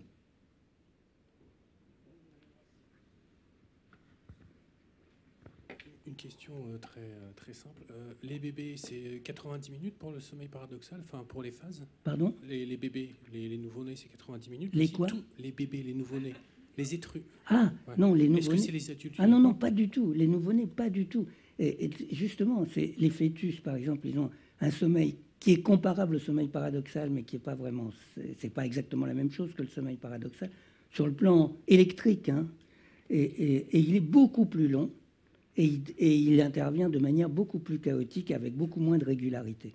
Et en fait, la machinerie se fixe assez tardivement, et c'est pour ça d'ailleurs que les enfants rêvent véritablement assez tard, en fait, hein, parce que la machinerie ne s'est pas véritablement enclenchée. Et c'est pour ça aussi que les rêves des enfants sont très différents des rêves des adultes, et sont souvent des cauchemars, qui sont des rêves d'ajustement, en fait, de la machinerie. Au fond, je suis pas loin de penser qu'un vrai rêve, comme ceux que je vous ai décrits, ne peut pas apparaître avant l'adolescence, en fait, hein. Qu'avant, ce sont d'autres types de rêves. Ça ne veut pas dire qu'ils ne rêvent pas, hein. Ce sont d'autres types de rêves. Et bon, on n'est pas nombreux à penser ça, mais en tout cas, tout le monde sait que, en général, on vous dit pas avant 5 ans. Pas avant 5 ans pour qu'un enfant raconte un rêve. Mais est-ce que c'est vraiment un rêve? Ce sont souvent des petites séquences extrêmement brèves et souvent des cauchemars, hein. Et ce n'est qu'après, arrivé à l'adolescence, que vous avez ces rêves qui se développent comme un récit, comme ça, et c'est beaucoup plus tard. Voilà. Oui, je voulais poser une question. Quand dans les hôpitaux, on fait des enregistrements du sommeil, hein, Ouais. ils décrivent, bon, comme vous avez dit, les différentes phases, mais à quel moment ils s'intéressent justement aux rêves? Qui ça? Les thérapeutes, enfin les neurophysiologistes. Les oui. neurophysiologistes. Oui, voilà, ils ne s'intéressent pas du tout aux rêves. Si la personne a l'impression de ne pas rêver, voyez, ça peut entraîner, ça peut signifier une pathologie d'un certain stade. Et ça ne les intéresse pas du tout, voyez. Bon, je sais pas, on n'a pas la même expérience des choses, hein, mais bon, oui. Ce que je sais, oui, c'est que le fait qu'on a commencé à s'intéresser à l'électricité du sommeil, oui, c'était alimenté par une interrogation sur les rêves. Hein. Ça commençait comme ça. Hein. Oui, Jouvet. Ça commençait comme ça. Non, mais avant Jouvet. Oui. C'est les premières recherches, c'est juste après-guerre. Hein. Et Jouvet, c'est les années 60, quoi. Mais bon, bref. Toujours est-il que des gens qui ne rêvent pas, c'est-à-dire, on ne sait pas, hein, mais des gens qui n'ont pas de sommeil paradoxal, c'est extrêmement rare. Hein. Il y en a, c'est vrai. Il y en a, et il y a deux raisons principales. Soit parce qu'il y a eu un accident violent avec une atteinte neurologique grave qui a touché le centre du rêve précis. On sait exactement où c'est, hein, ça se trouve juste derrière là, et on le sait le décrire, etc. On sait comment on peut le retirer chez certains animaux, enfin, etc. On sait faire toutes ces choses-là. On a fait plein d'expérimentations. Et donc, quand ce centre est touché, ces gens-là ne rêvent plus. Et puis, certains médicaments, les IMAO, suppriment le sommeil paradoxal, et les électrochocs suppriment le sommeil paradoxal aussi pendant un certain temps.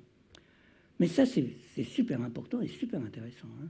C'est-à-dire que des gens qui ne rêvent pas, qui n'ont plus de sommeil paradoxal, attention, hein, parce qu'on rêve aussi à d'autres moments, hein, mais ce n'est pas vraiment ces rêves-là dont nous avons parlé ce soir. Les gens qui ne rêvent pas, eh bien, on a pensé qu'on pourrait savoir à quoi sert le rêve, puisque ceux qui ne rêvent pas, qu'est-ce qui leur arrive? Eh bien, vous savez quoi? Il leur arrive rien. C'est-à-dire que vous rêvez pas, on peut supposer que vous avez moins de mémoire, parce qu'on a raconté que le rêve servait à engranger la mémoire. Bon, ceux-là, ils ont autant de mémoire.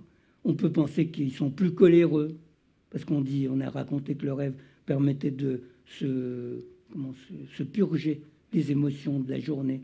Eh bien, non, ils ne sont pas plus coléreux ou plus agressifs, ou etc. Donc, on reste avec la même question. À quoi sert ce rêve? Bon. Et donc là, on a plein de questions. Donc, sur ça, je vous dis, ces choses-là existent chez les chercheurs. Maintenant, je serai d'accord avec vous sur un point.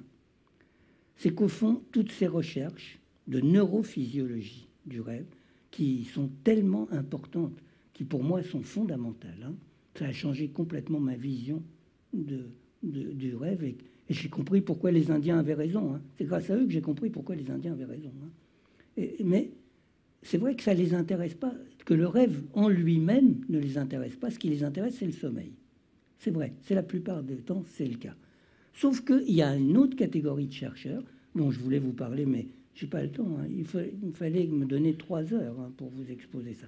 Alors, il y a une autre catégorie de chercheurs qui sont les psychologues cognitivistes, qui recueillent les rêves, les textes de rêves, et qui s'intéressent au rêve lui-même. Et c'est eux qui ont fait ces banques de rêves dont je vous ai parlé dans mon exposé rapidement.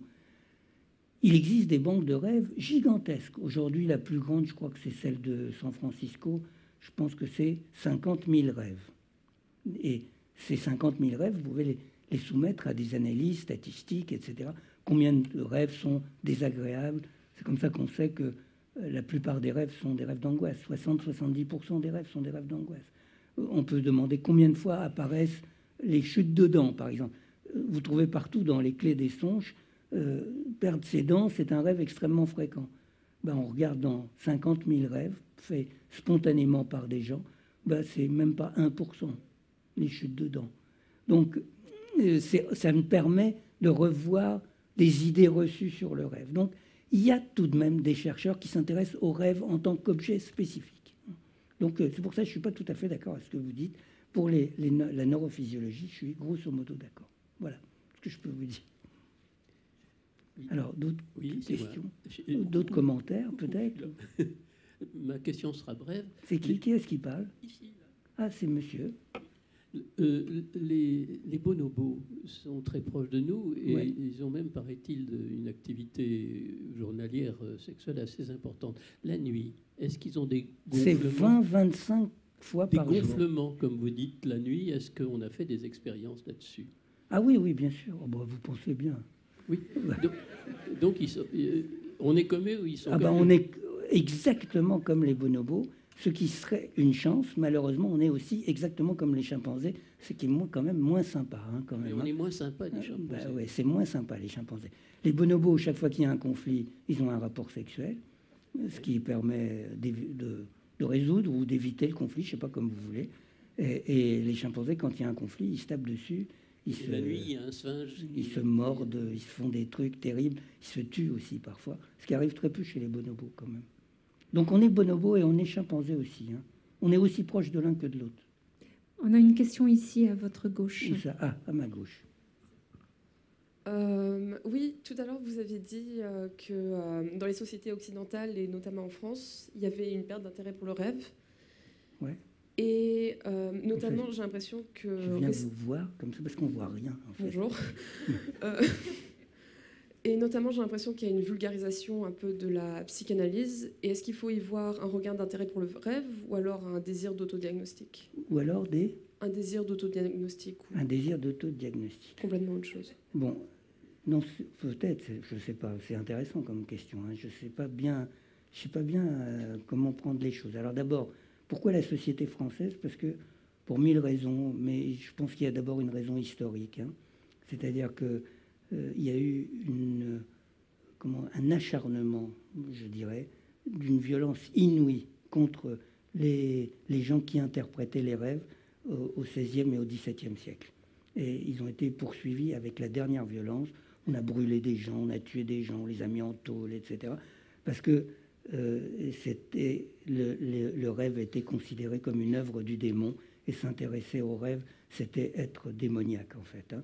Et donc, on a habitué les gens à dire le rêve, c'est quelque chose de secondaire dont il ne faut pas traiter et qu'il faut laisser tomber, quoi. Et curieusement, la rationalité qui est arrivée au XVIIIe siècle s'est emmanchée directement là-dessus, sans dire que c'est démoniaque, a dit c'est inutile, en fait. C'est inutile, c'est des scories, c'est irrationnel, etc. Et la France est restée comme ça. Je me souviendrai toujours, ma première patiente, j'ai vu ma première patiente en 1972. Ça fait longtemps, hein. Vous n'étiez pas né. Hein. Alors, et je me souviens, moi j'étais passionné de rêve, et je lui dis, vous avez rêvé? Elle m'a dit, non, j'ai très bien dormi.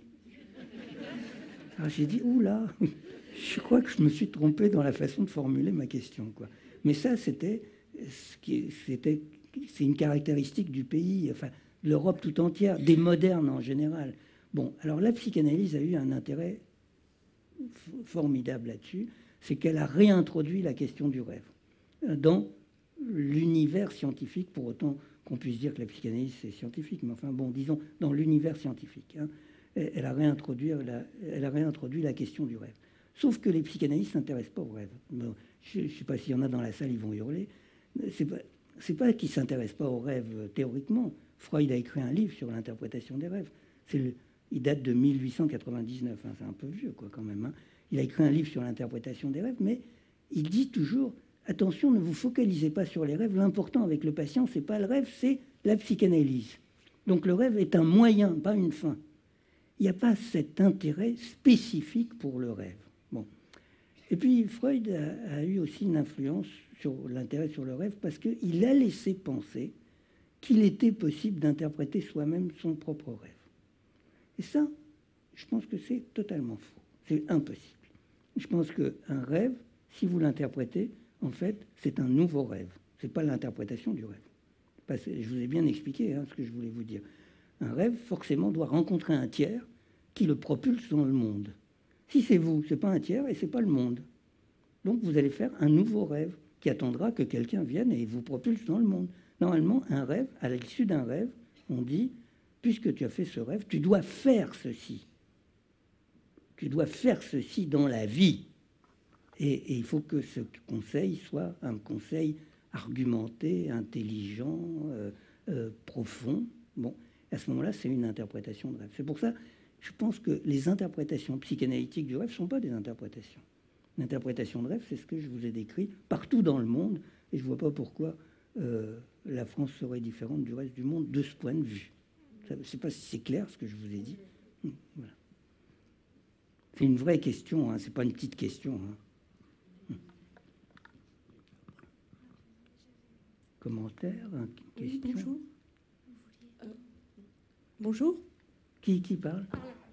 Ah, c'est là. Madame. Je vais venir vous voir. Bonjour, parce que je peux me déplacer, c'est formidable. Merci. Bonjour. Il y a un truc que j'ai pas bien compris tout à l'heure, c'est par rapport quand on rêve d'un quelqu'un qui est mort et qu'on a l'impression que vraiment la personne elle est présente. Ouais. C'est très fréquent. Hein. Ouais, bah c'est ça. Et bon, c'est un peu flippant, ça fait bizarre, quoi. Ouais. Et je voulais savoir à quoi c'était dû, parce qu'on a vraiment l'impression que la personne elle est là alors qu'elle est morte depuis 3 ans. Ouais. Bah ouais. Et on a l'impression d'être avec, quoi. Ça fait bizarre. Ça, je peux vous dire, on peut faire un sondage. Là. C'est 1 personne sur 2 qui a fait ce rêve-là. D'accord. Hein. Et c'est dû à quoi? C'est dû à quoi? C'est dû aux morts. D'accord. D'accord, très bien, merci. Non, mais je veux dire, ce que je vous ai expliqué, c'est que les morts, les morts, où est-ce que vous pouvez les voir, vos morts?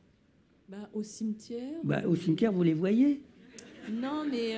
Bon, alors déjà, vous avez de la chance, ils sont au cimetière. Ouais. Parce que s'ils sont dans une urne qu'en plus, qui s'est retrouvée sur la cheminée de votre belle-mère et qu'elle a déménagé en plus, alors je ne sais pas où est-ce que vous allez le retrouver, votre mort. Bon, déjà, s'ils sont au cimetière, c'est déjà quelque chose. Vous avez un support à partir duquel vous adressez à eux. Mais le cimetière, c'est pas très pratique. Hein. Je veux dire, ils se manifestent pas vraiment et puis ils vous disent pas vraiment ce qu'ils veulent, quoi. Donc, c'est l'idée que ces êtres-là peuvent participer de votre vie. Hein?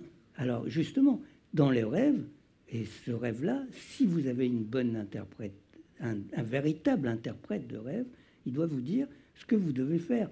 Non pas pour vous, mais pour le mort. C'est le mort qui vient réclamer, puisque c'est lui qui vient dans le rêve. Alors, si c'est lui, parce que parfois un mort en cache un autre. Hein. Mais parfois vous en voyez un, et c'est un autre qui est derrière.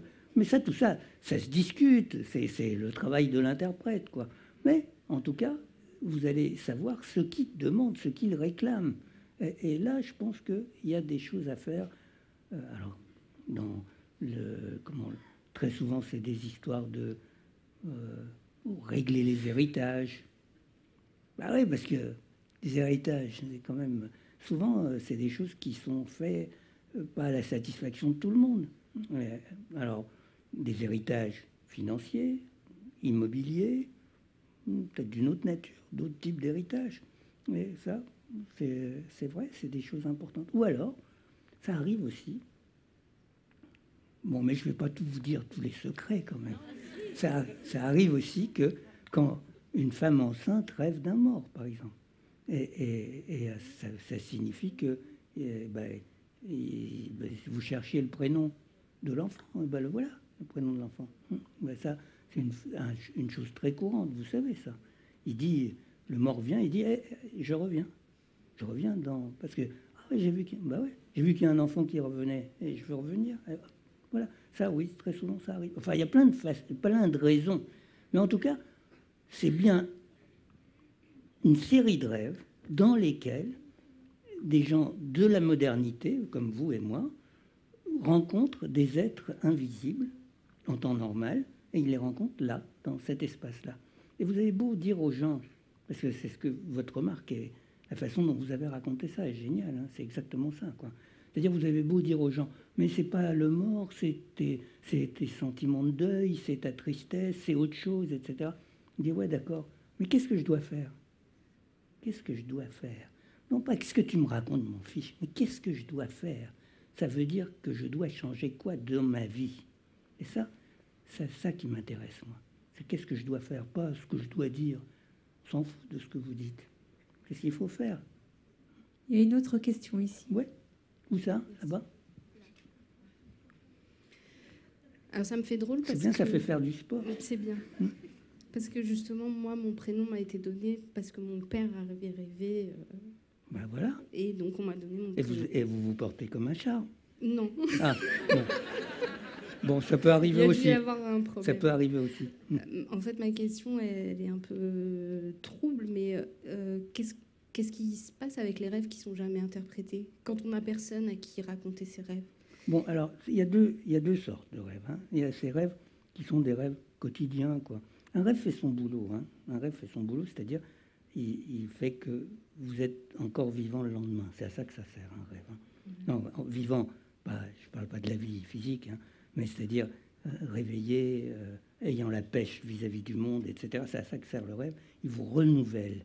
Il vous renouvelle parce qu'on est très usé par la vie, en fait. Et le rêve vous renouvelle, et c'est comme une naissance, hein. D'ailleurs, il y a plein de gens qui ont raconté ça dans la tradition, hein. Chaque fois qu'on se réveille, c'est comme une naissance, en fait, hein. Comme si on revenait de la mort. On était mort, et puis on... C'est ce qui est dit dans le Coran, c'est ouais, qu'en fait, c'est une petite mort. Bien sûr, c'est ce qu'on dit aussi dans le Coran. C'est une mort. Et... Bien sûr. Mais ça, c'est une vision tout à fait correcte. C'est-à-dire qu'il y a un reformatage, en fait. Mais même les biologistes disent ça maintenant, hein. Ils disent qu'on est reconnecté avec son patrimoine génétique personnel, en fait, hein. Et donc, on redevient soi-même, en fait, au réveil. Bon, ça, certaines... C'était quoi votre question, déjà? Ah oui, des rêves qui ne sont pas interprétés.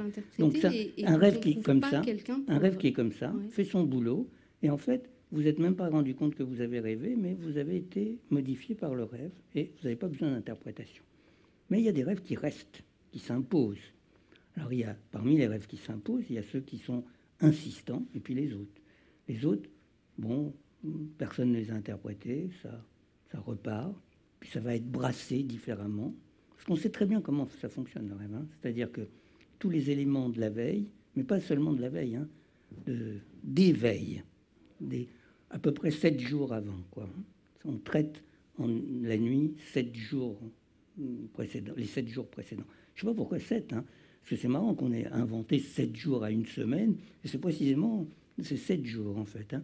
Et donc tous ces éléments sont repris, décomposés, brassés, et recomposés d'une autre manière pour en faire une réalité virtuelle qui est projetée devant les yeux du rêveur. Et d'ailleurs, c'est très important, hein, dans les pays, dans plein de pays, hein, on ne dit pas « j'ai fait un rêve », mais on dit « j'ai vu un rêve ». Et c'est beaucoup plus correct au point de vue sémantique de dire « j'ai vu un rêve » que « j'ai fait un rêve », hein, parce que ça se projette devant les yeux, en fait, hein, et les yeux sont très, très importants dans le rêve. Je vous disais, il y a le sexe, les yeux et le cerveau, hein. C'est à ça que vous êtes réduit. Et puis, il y a les rêves qui insistent, ce qu'on appelle les rêves récurrents, que vous faites, vous le refaites 2 mois après, vous le refaites 3 mois après, etc. Et ces rêves-là, tant que vous ne les interprétez pas, vous les referez. C'est qu'ils viennent vous dire « j'ai besoin qu'il y ait quelque chose qui soit interprété là, qu'il y ait quelque chose qui change dans ta vie. » Mais qui va vous dire ce qu'il faut que... Alors, il y a des gens qui font ça 20 ans, pendant 20 ans, en attendant que quelqu'un, finalement, leur dise « Ah ben, tu fais ce rêve-là, il faut que tu changes ça dans ta vie. » Et à ce moment-là, il y a quelque chose qui se passe. Et il ne le fait plus après, hein. Ça m'est arrivé plein de fois. ces choses-là. Enfin, bon. Merci beaucoup de votre conférence. Vous avez posé au début que Namam, si j'ai bien compris, Namam, le rêve, c'est ce qui se passe pendant le sommeil. Manam, voilà. Manam. Donc, je voulais savoir quelle est votre opinion sur les techniques de rêve éveillé, libre ou dirigé, et sur leur interprétation.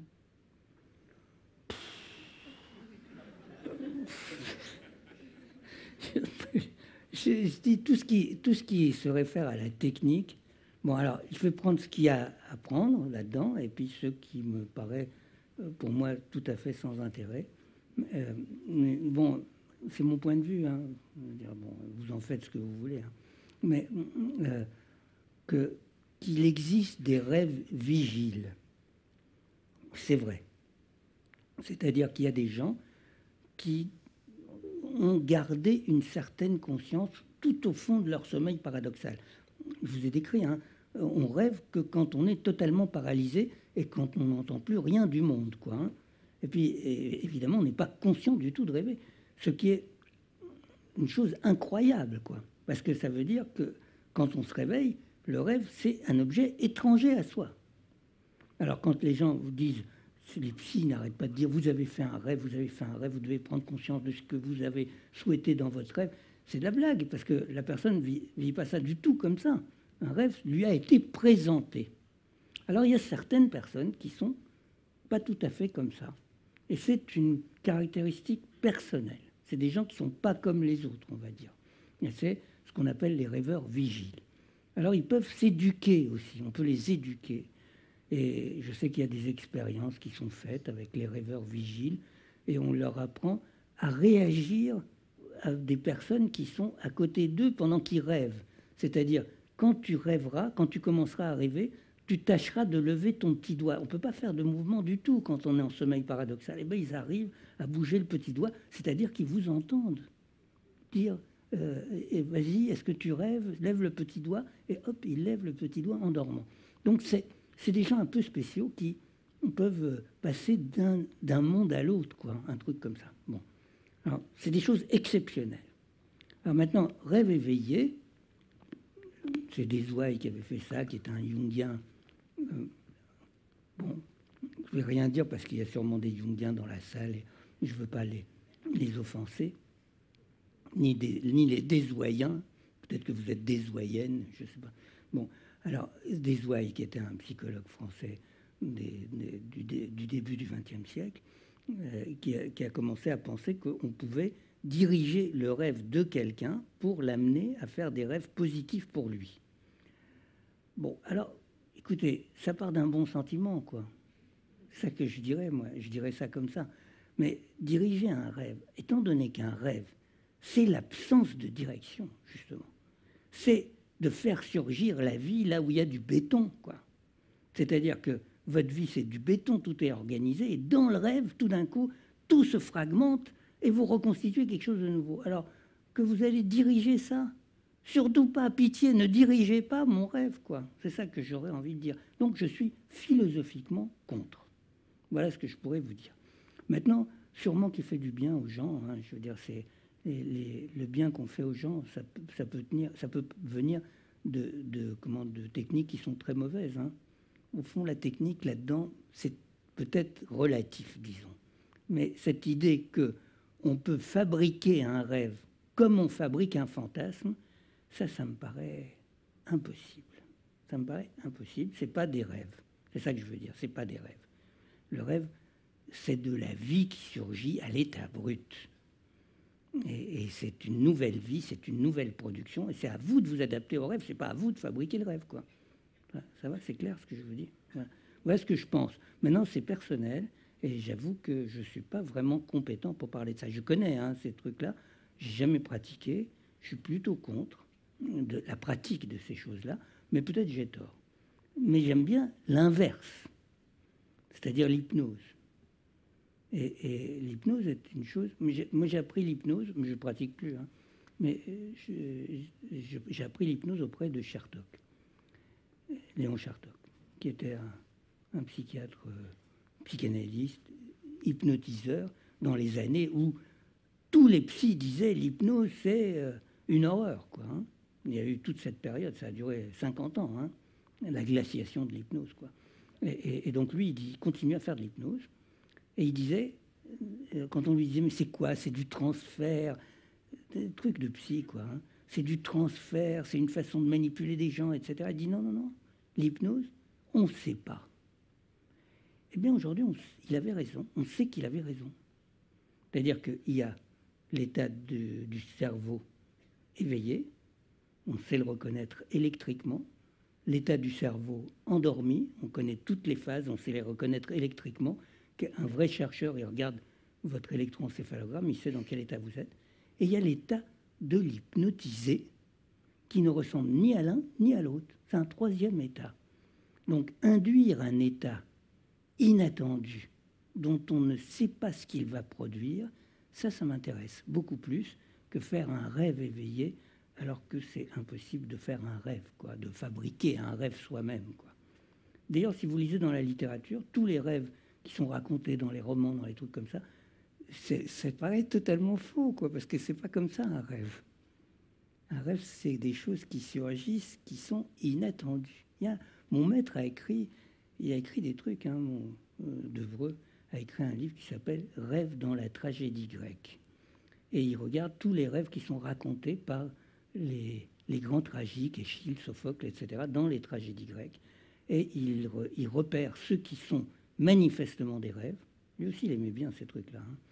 Et ceux qui sont manifestement pas des rêves, mais des constructions intellectuelles mises en littérature, si vous voulez. Pardon? Non, les rêves qui apparaissent, oui, qui sont souvent des oracles, c'est-à-dire j'ai fait tel rêve et il s'est passé telle chose, etc. Bon, alors, pour le rêve, que l'interprétation du rêve est plus importante que le rêve lui-même, je vous prendrai juste, c'est pas exactement la question que vous posiez, hein, que l'interprétation du rêve est plus importante que le rêve lui-même. Je prendrai juste l'exemple de César, qui est un exemple célèbre que vous connaissez certainement. Hein. César a rêvé qu'il couchait avec sa mère. C'est dans Plutarque, hein, c'est pas moi qui l'ai inventé. Hein. César a rêvé qu'il couchait avec sa mère. Il est allé chercher un interprète de rêve. Il dit, dis-moi qu'est-ce que signifie ce rêve. Et l'interprète lui a dit, ta mère c'est Rome, donc tu prendras Rome. César il a dit, ah ouais. Et le lendemain il a passé le Rubicon quand même. Hein. Donc c'est l'interprétation du rêve qui a fait. Et imaginez qu'il soit tombé chez un lacanien. Ben, on y serait encore. Hein. Hein. Donc vous comprenez bien que l'interprétation est plus importante que le rêve. Ça, c'est plus clair comme ça. L'ultime question. Merci. Le cours, ça va être compliqué. Vous avez déjà parlé, vous? Oui. Mais je vous en prie, allez-y. C'était une blague. En fait, c'est une question qui découle de votre réponse précédente. Enfin, c'est pas une question, c'est plutôt une remarque. Un commentaire. Alors voilà, vous avez dit que les enfants ont un sommeil plus chaotique, plus long aussi. Plus long.